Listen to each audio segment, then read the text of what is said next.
Hello everybody and welcome to the first ever LEGO build on this channel. Thank you so much for everybody who's been supporting me so far, and if you know me, I'm a huge LEGO fan, and today is January 1st, so Happy New Year.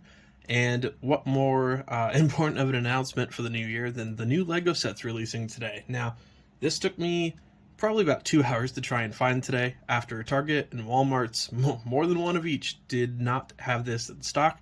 Went to Barnes & Noble's for some coffee, and lucky enough, they had 2 coming right off the truck this morning, so great luck there. If you don't know, this is the brand new 501st Clone Troopers Battle Pack. It is part of the Star Wars The Clone Wars Anniversary series. I believe right on the side here, you have the 20th Anniversary tag, which is pretty cool. Wish they could have done a little bit something on the front with that, but oh well, it is what it is. Now, this past year, 2022, we saw a 501st Battle Pack as well that had an AT-RT walker instead. This actually has an anti-artillery cannon, which is pretty cool. A lot of accessories. I know a lot of people have been excited about the binoculars as well. Believe there might be a spare in this, so that could be pretty cool for building a battle scene, which in the future, we're going to combine a couple sets of these, the past ones, and some rare minifigures as well. Hopefully a Phase 3 Captain Rex, and we're going to make an actual 501st battle, so that'll be pretty cool to show off in the next coming months. But yeah, with nothing else to say, let's get started with the build.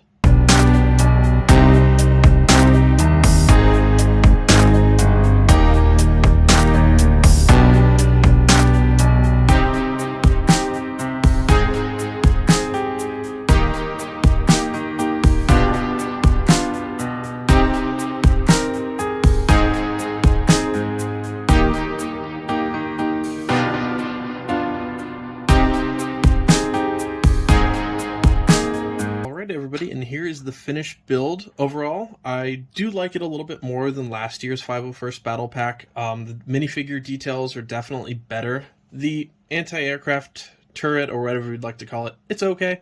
I personally don't like the yellow details or anything like that on the side of it, but for 20 bucks, I mean, you're not really going to get better than that in terms of quality overall for this.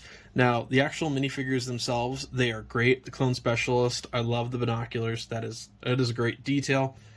As for the captain, I mean, pretty good. I added an extra blaster here that came with it instead of keeping like the actual detail. Now, the best ones are definitely the 2 heavy troopers.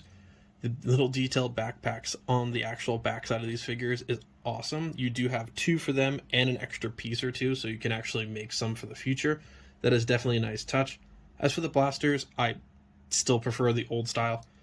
This style right here, definitely the one I'd prefer over just a little blaster with binoculars on the outside, but it is what it is. It's 2023. You gotta cut the cost somewhere. So overall, I mean, it's a great set. It's $20. You really aren't gonna beat that in terms of a battle builder.